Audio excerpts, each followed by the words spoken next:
start off with Mr. Hamzah Imana from the Maraj Foundation for Peace and Development.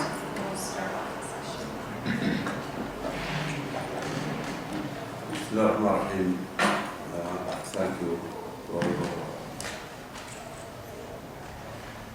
giving us this value time to be with us in this very important case, international human rights case regarding minorities, especially Rohingya minority. I would like first to welcome His Excellency Ambassador Sulaiman Sheikh, the representative of OIC in Geneva, and Dr. Bakharuddin and their colleagues from the activists from the side of Rohingya around the world. And as we know, the violations against Rohingya minority and now is well known for everyone who concerned about the human rights and the maintaining of the minorities' rights. First, we'll start with His Excellency Ambassador Sulaiman, the head of OIC delegation to Geneva, to give us his speech on this.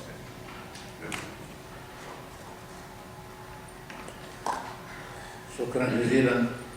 اسمحوا لي أن أقدم مداخلتي باللغة الفرنسية لممكن تكون أسهل بالنسبة للحاضرين.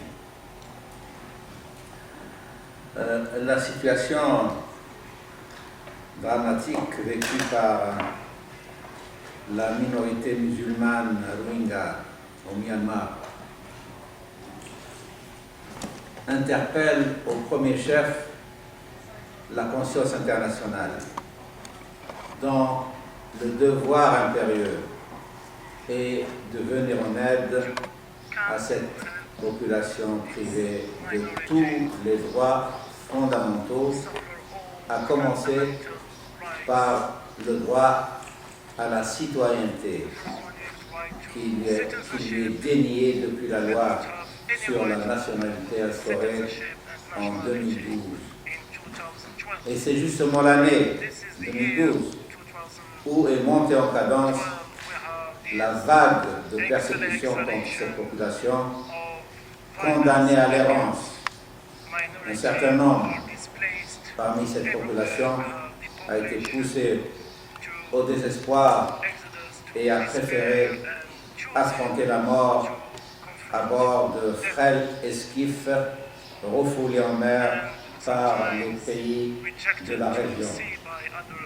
C'est à juste titre que la communauté internationale a exprimé sa vive émotion et a condamné les actes de violence raciale commis contre une minorité religieuse devenue paria et privée de tous ses droits.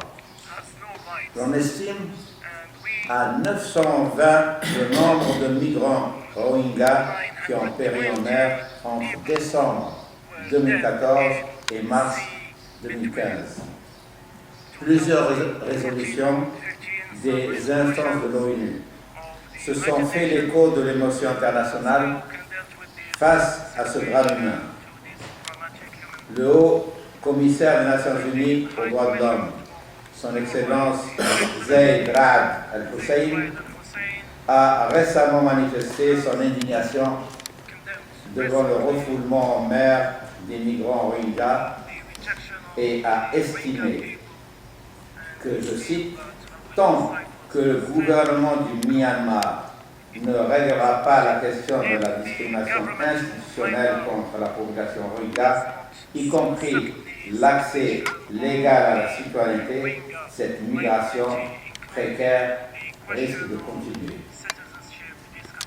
L'OCI a pour sa part manifesté depuis longtemps sa préoccupation à propos du sort réservé aux Rohingyas.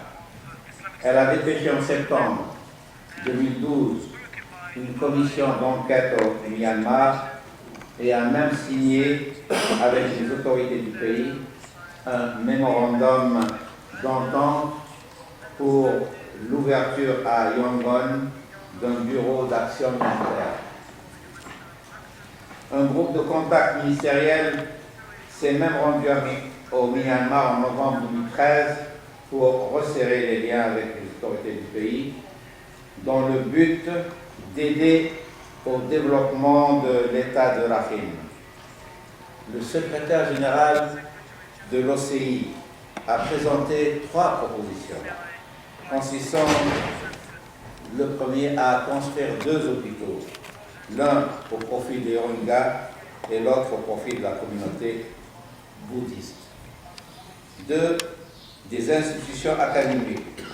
Et enfin, 3, l'organisation d'un symposium de dialogue interreligieux.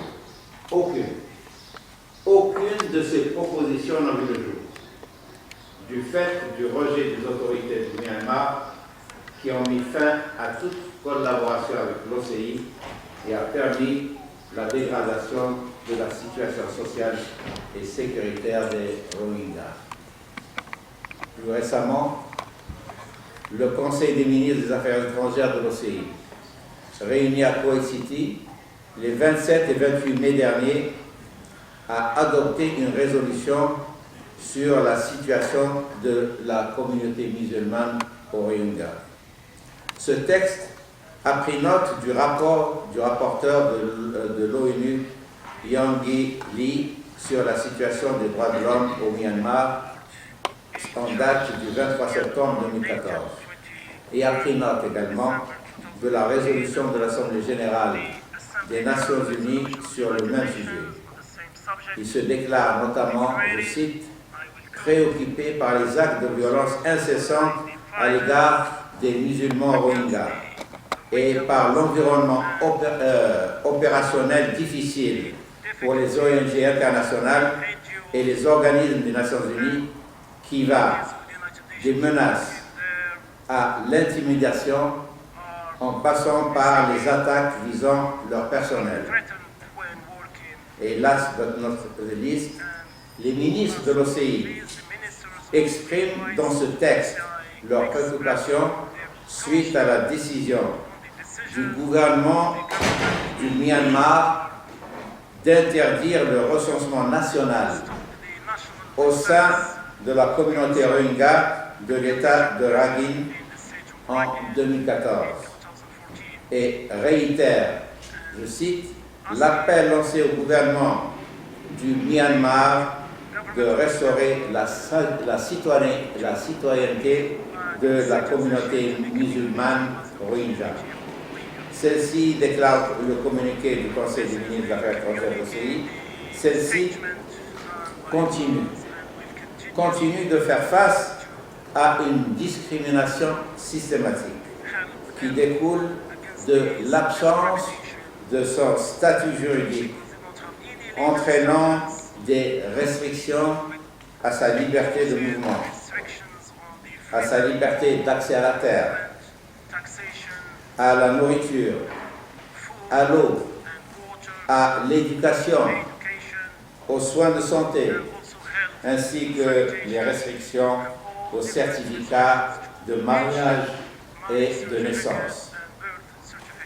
Une telle situation ne peut changer qu'avec la mobilisation de la communauté internationale appelée à exercer des pressions multiformes sur les autorités du Myanmar. La nomination par le secrétaire général de l'OCI, son Excellence la nomination par le secrétaire général de l'OCI de son Excellence Syed Hamid al-Barr, ancien ministre des Affaires étrangères de la Malaisie, comme envoyé spécial pour le Myanmar, entre dans cette perspective.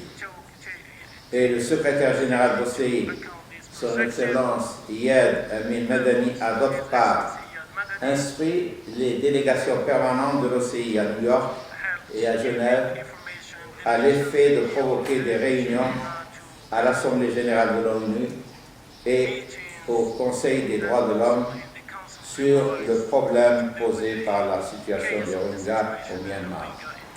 Le bureau de Genève s'attelle dans le cadre du groupe de l'OCI à inscrire à l'ordre du jour du Conseil des droits de l'homme la question des Rohingyas et d'examiner les différentes modalités à retenir à cet effet. Une entrevue a été ménagée hier, lundi 22 juin, entre le président du Conseil des droits de l'homme, son Excellence Joachim Rucker, et M. Wakhardin Issikhanou, directeur général de l'Union Arakan Rohingya. La réunion demain, mercredi, du groupe de l'OCI à Genève aura à se pencher sur le problème des Rohingyas et à arrêter la forme d'action à entreprendre dans le cadre du Conseil des droits de l'homme, et j'espère pouvoir vous tenir au courant de ce qui a été décidé demain au niveau de l'organisation du groupe de l'OCI ici à Genève. Et je vous remercie. Thank you.